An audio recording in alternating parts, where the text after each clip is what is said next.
Be true to your school, just like you would to your boy or girl. That's right. Welcome back to another video. Ooh, ooh. And I am proud to represent USC, even though we sucked in the, not TCU Bowl, the Alamo Bowl against TCU. But hey, what are you going to do, right? So we are finally wrapping up 2025 with our top 10 modern games I played in 2025. Ooh, ooh. Now, we're not breaking it into two segments like we did with the retro games. It's just going to be honorable mentions and then the top 10.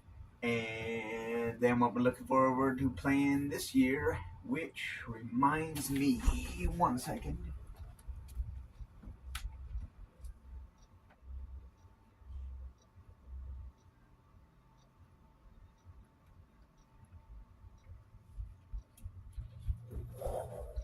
Okay, almost forgot to that we were loading that on PS5 last night. Anyway,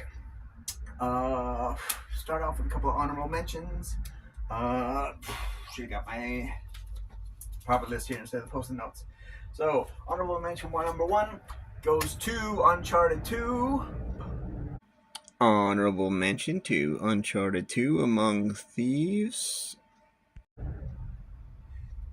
And yeah, I mean, it doesn't make the top 10 because it's not good enough. I started off the year and I streamed it before Final Fantasy February.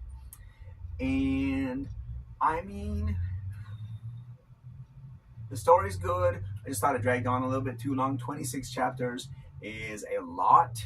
And especially when you got a couple of the chapters are the samey things, a couple of chapters are too long, and then you even repeat the same climbing up the train chapter, which was not the one they used in the that PlayStation Gamer show where the tester. It was either season 2 or season 3. Or was it season 1? I don't remember which season it was. But they played the train level where you're running along the train and you got to take down the helicopter. Spoilers.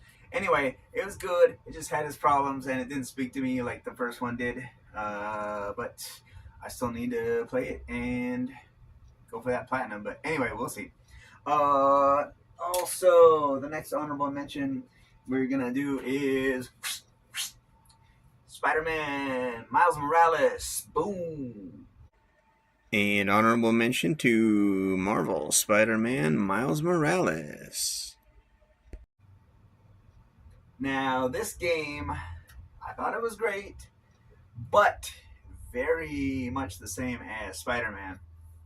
So if Spider-Man 2 is as close to Miles Morales as that was to Spider-Man 1, I'm not sure I really have any pressing need to get it other than just to complete the series. But I mean, yeah, that doesn't mean it's not a great game and the action's good and everything. The story was good. The story was great. The action was great. But it's just I've already kind of done that with Spider-Man 1 on the PS4. And although I do want to pick this up physically, obviously I don't have it here. I did get it when I subbed to PlayStation Plus for that short duration. So that was well worth the price, in my opinion. But yeah, go ahead and play it. It's a great game, even if it is kind of the same thing. And I think we've got one more here.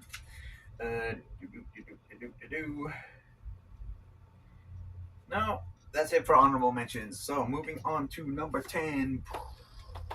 And as always, the games don't have to have been released in 2025 for them to be considered for this list.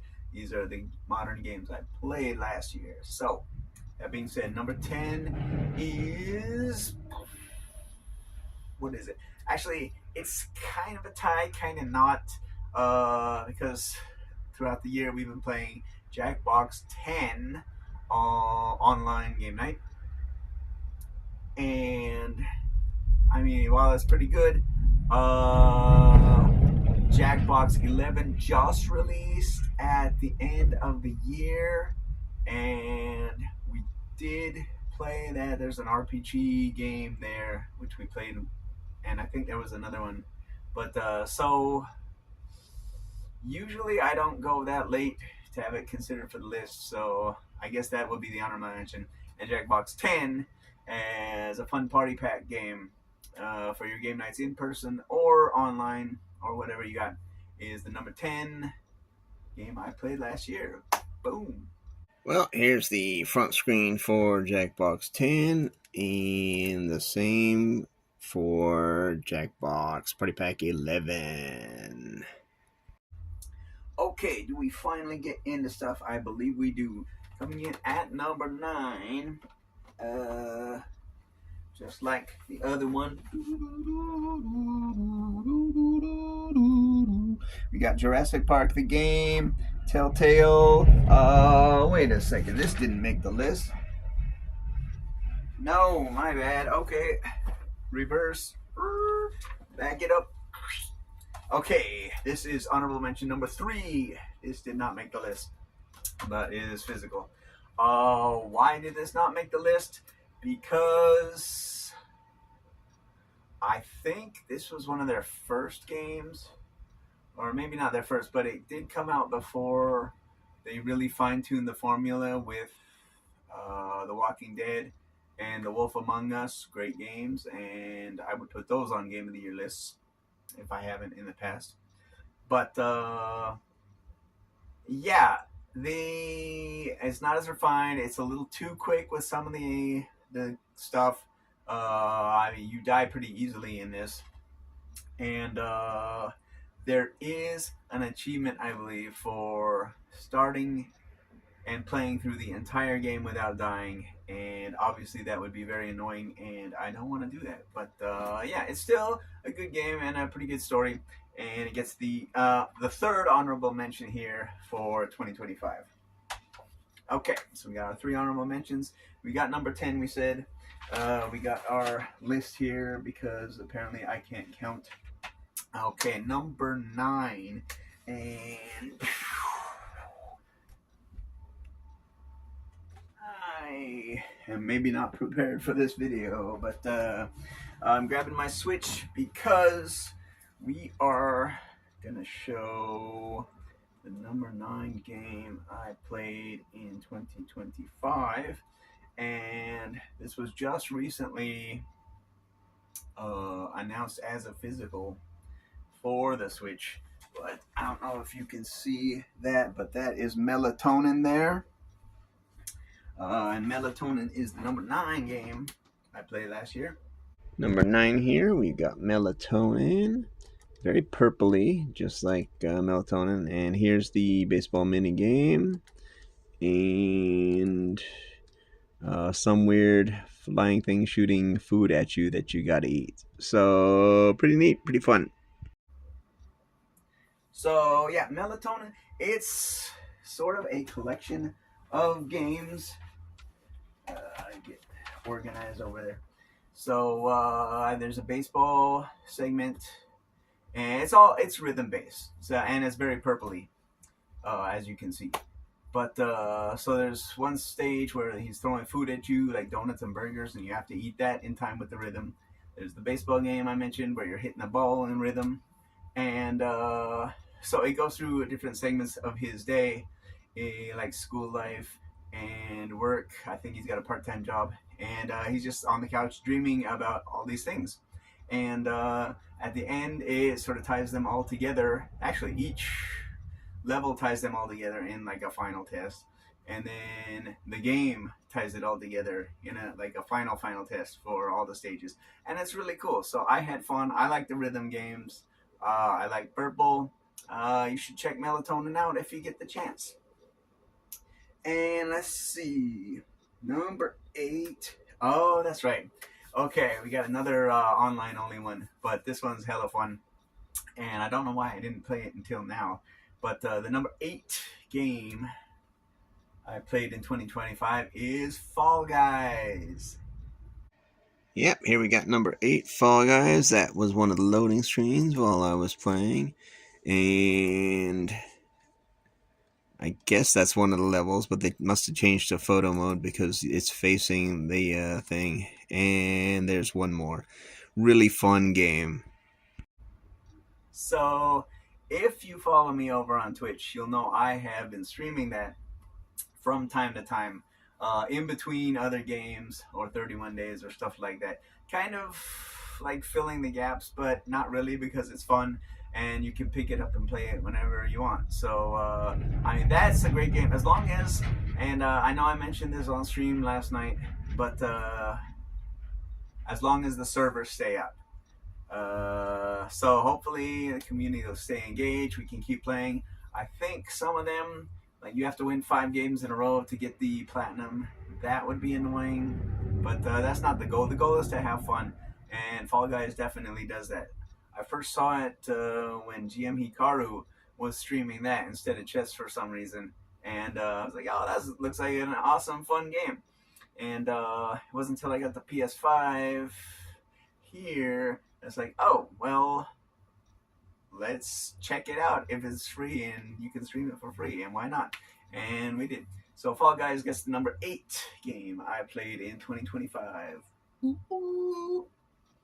Okay, I think that's it for notes. Now, next up might be a bit of a surprise because you would think that one of my streams here, Assassin's Creed Origins, would be on the list, but no, actually, number 7 goes to Assassin's Creed 2, which I played here on the Assassin's Creed Ezio collection on Switch. Now, why not Origins? Well, one, I didn't finish the game. There is way too much to do, and it's way too long. And those are my biggest beefs with the game. Uh, Apart from having sort of changed the combat and style of the Ezio trilogy, which we'll get to in a second. But it's not that I don't like the game. I do like the game, but it's just not the same feeling. And like I said, it's still a great game. You should still play it. Assassin's Creed uh, has sort of resolved the issue they had where they were releasing a game a year like Call of Duty or the more annoying franchises, which make it difficult to keep up, especially when they're already in your backlog. But yeah, so not Assassin's Creed Origins. I guess that would be a 4th honorable mention, perhaps.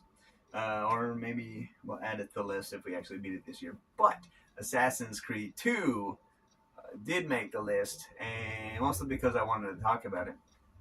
But yeah, I think this is one of the 2 games from Tokyo Game Show that I was actually motivated to buy. The other one being, Dead Storm Pirates, which was actually a big 3 gun shooting with Namco's Time Crisis, Raising Storm, and what was the other one? Time Crisis 4, I believe. Yeah. So, anyway, yeah. But Assassin's Creed 2 was awesome, and I thought the game was so good. I went out and bought Brotherhood right away, got Revelations right away, unless it was already or not out yet. Then I pre-ordered it. Then I bought Assassin's Creed 3 right away. So I had all these games in my backlog. But yeah, this was a great game. I love the story. I love the action. And I would say it still holds up today, which it does. But it did take me like a minute to get reacquainted with the controls because it wasn't handling as well as I remember it handling on the PS3. But yeah, still, the only problem with this is only Assassin's Creed 2 is on the cartridge or Switch card, and that is bullshit. Ubisoft. All 3 games should be on this. You can download the other 2 games, but they should all be on the cart, and that I can't abide. Still, Assassin's Creed 2 was a great play, and my number 7 game for 2025. Okay, number 6 Yes. Okay, well, number six is a fantastic game. I played at my friend's place, and the reason I did play it at my friend's place is because, well, we'll get to that in a minute. So the number six game I played in 2025 is Crimson Clover World Explosion. Here we go. Crimson Clover World Explosion. So we're trying to keep that in frame here. And yeah, just bullet hell madness. Freaking awesome. Now, I saw a video of Electric Underground of this fantastic shooter, Crimson Clover World Explosion, and I'm like, ooh, okay, this is a shooter. I gotta get this game. So I then noticed that pre-orders were up for the first press games. Okay, so I pre-ordered the collector's edition there. This was, I think, 2020, and it's 2026. Oh wow. Okay, so now we are at, and I think it was early 2022. So we are at 6 calendar years, and I still have not received my freaking game, and that is absolute horseshit. Now I do need to go change my shipping address, but I mean, considering they haven't shipped it in 5 years, I think I might still have time to do that. But yeah, 6 goddamn years ago I ordered this game, and it still hasn't shown up. So I was probably hustled. But anyway, so I got down to my friend's place. He said, "Play this game." I played it, and what is it? What, quarter dumped my way through it. Credit dumped. One of those. But the game is fantastic. The action is great. The visuals are great. This is what a modern shooter should be, which is why Crimson Clover World Explosion gets my number six game I played in 2025. Boom. Okay, so that note out of the way, we get into our top five. And okay, this is another stream game. This was after Final Fantasy February, but before the live stream and Fall Guys. So, the number five game I played in 2025 is Dragon's Crown Pro. Now, the bad thing about this is my original save is locked to my PS3. The good thing about it is the trophy list is the same. So, what did I do? I played as the Amazon on PS3, and of course, all the artwork is over there, so I need to do some work here. But then I played as the Sorceress this time, so I'll mix up the gameplay and style a little bit, so that was cool. I did get a few of the trophies I had not achieved previously, like killing the dragon in 2 minutes and what have you. But the art style is different. It's awesome. It very much reminds me of D&D, which kind of reminds me of this because I did play this first originally when it was not pro. It was just Dragon's Crown on PS3. But yeah, if I did the PS Plus again, I would like to go online and get some people for that. Finish up hard mode. I haven't beaten that, or I think you need to do that and beat it with all the characters to get all the artwork. So it's a little bit of work and a little bit involved. But one of the guys watching the stream was like level 200 something, and yeah, regular when I was streaming this, so that was cool. But yeah, Dragon's Crown Pro is the number five game I played in 2025. Boom. Okay, and then there were four. Yeah, and a couple of you know I was playing this, and I think it was my friend's 2024 game of the year, where he put like 210 or 230 hours into this thing, and I thought he was insane until I played it. But the number 4 game I played in 2025 is Balatro. Yeah. So, I mean, I like me some poker, and I watched the World Series of Poker and played it with some friends, two different groups of friends actually, not including high school, but we played it then too in the assembly room on rainy days, not assembly room, the gym on rainy days in PE class, gym class, whatever you want to call it. That's not the point I'm trying to make here. Balatro, and I played Texas Hold'em on the PS3, and that was a cute kind of, but this is way more involved, uh, and it's really luck of the draw. If you get good jokers, you can have a good run. If you get bad jokers, then you won't have a good run. And yeah, I mean for what you would think going in is just a regular poker game, it's way more than that. And it'll take you hours and hours and hours to collect all the cards. And if you're watching, let me know if you did collect all the cards or not, or if you still have some more jokers to get. But Balatro was hella fun.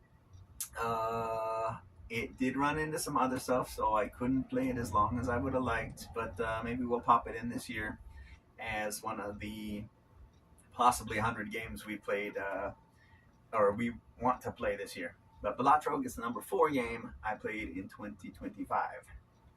Boom. Oh, yeah, and a quick note, which I mentioned on stream. It was not 93. There was a Hail Mary game I played at the last minute. So the final count is actually 94 games last year. Boom. Just 6 off the mark. That's not bad for losing over a month. Okay, so then there's top 3 and, well, some other stuff, but top 3. And the more and more games I play, like the more I can see stuff coming and the more repetitive stuff gets, and it's starting to get to be more and more, I need something more to light my fire, you know? So, that being said, I found this gem with that month of PlayStation Plus and was blown away. Went out and bought the physical. The number 3 game I played in 2025 is Gris. And I don't actually know if I would call this a game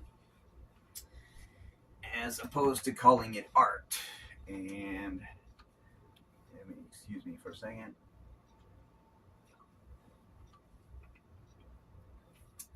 So I think you go through 5 levels. Each one is themed to a different color, and I believe it's tied to the 5 levels of depression. Well, no, bargaining, acceptance, anger, denial, all of those. Dabda. Uh, stages of mourning, grief. I think it is. Okay, so in that aspect, it's kind of like Rhyme, but this is a 2D action platformer. You go through and you get the skills, and this just spoke to me. The music is fantastic. The story, and yes, there is a story that's fantastic, and the level design is amazing. You never get tired of like backtracking, or when you get the thing, it opens up new areas in the level past where you've already been. So, Gris is the number 3 game I played in 2025. I don't think I could heap enough praise on this game, but you should definitely check this out if you were sleeping on it. I know I was sleeping on it, but yeah, Gris, boom, number 3. Okay. Yes, so we were represented by the Switch for that one. The next game will be represented by our 3DS here, our Pokemon X and Y 3DS. Because the number 2 game I played in 2025 is Fire Emblem Awakening. Yeah. So, are we actually... It looks like it's off or dead. So we'll just show the front of the 3DS here. Boom, if that's in frame. And then the card there for Fire Emblem Awakening. But yeah, you knew, or I knew, as soon as I played this was going to make the list for 31 days. Fire Emblem. I mean, I guess there's only so much you can do with a story in Three Houses, with there being three houses, but three scholastic classes or whatever. But yeah, this was supposed to be the final or Fire Emblem game, I believe. Sort of a swamp song. So you get the character coming back, but it's not really the character coming back. And the story's fantastic. I mean, heck, I've forgotten some of the story already, apparently, but it was almost a year ago. But yeah, the action is great. The graphics are great, even if it is just a handheld system. And yeah, I mean, the final battle I thought was a little bit difficult. And a little bit long. I was expecting the story to end at this point, but it kept going for a little bit longer. And at the time, I didn't feel that. I guess it was all right. But yeah, the last level was kind of grindy. So what I ended up doing was guarded my flanks and bum rushed the center and got the job done. But yeah, no, even though it wasn't my favorite Fire Emblem ending, it still gets the number 2 game I played in 2025. Booyah. Now, excuse me again.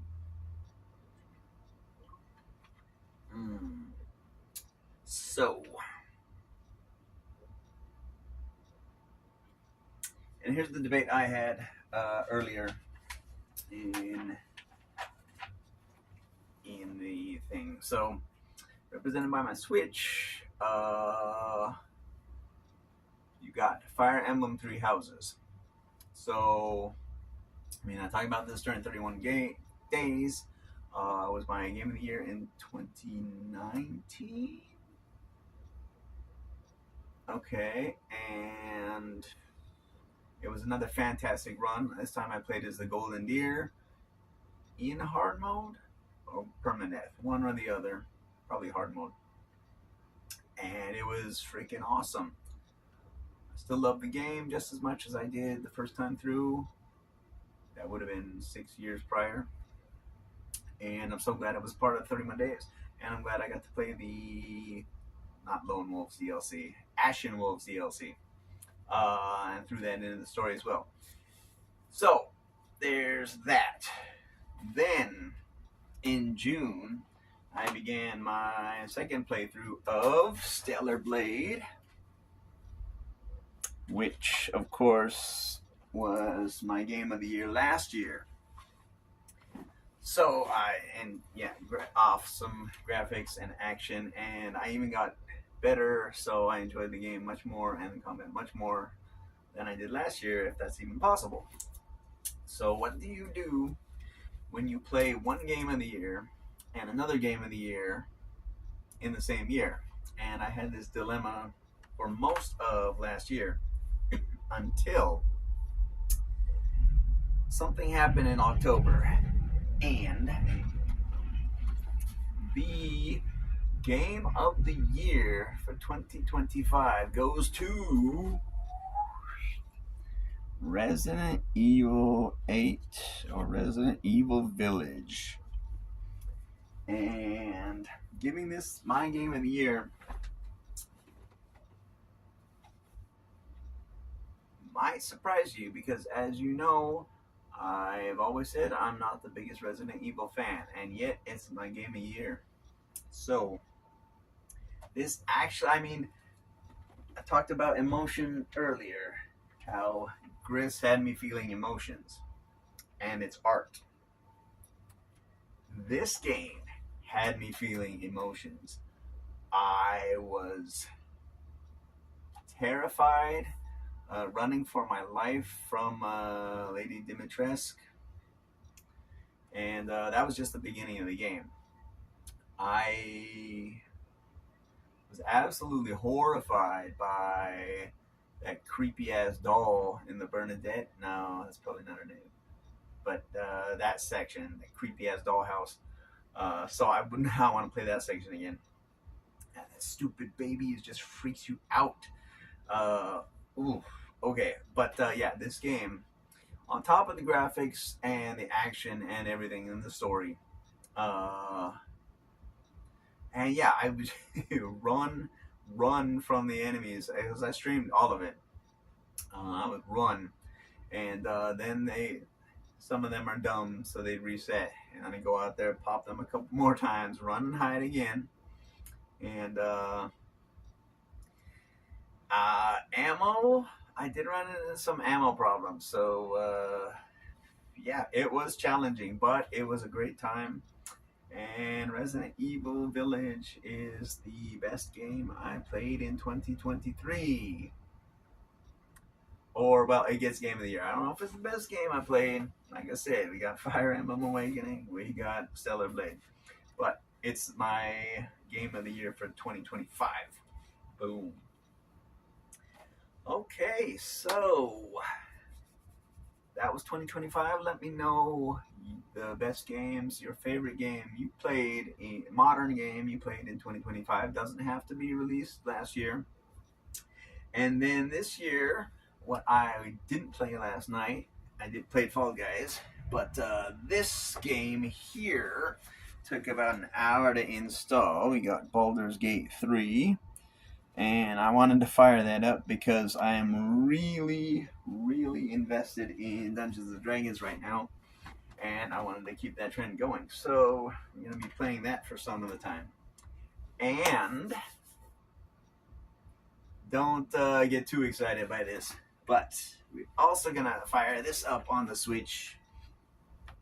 And don't forget Metroid is happening this year, not Mega Man, for the 40th anniversary. But, yes, we have Metroid Prime 4 Beyond. We have the Switch 2 version. It is actually the game that is in my Switch now because it will play on the old version. So, most of the games that are releasing on both systems, like Tears of the Kingdom, I believe, maybe Mario Party, I'm not sure about that one, but they are backwards compatible. So if you just want to buy the Switch 2 version, like you're willing to upgrade in the future, then it will play on the Switch. I'm not sure about the save data, but if you like it that much, then why wouldn't you just play it again anyway? But yeah, really looking forward to playing Metroid Prime 4 Beyond and Baldur's Gate 3 here this year. And one more shout out to our game and games of the year. Resident Evil Village 2025 Game of the Year. Stellar Blade 2024 Game of the Year. And Fire Emblem Three Houses, our 2019 Game of the Year. But yeah, so looking forward to 2026. Hope you enjoyed 2025. I know I did parts of it. And yeah, so thanks as always for watching. Let me know in the comments, like we said. And until next time, keep dancing. Thanks, Chuck.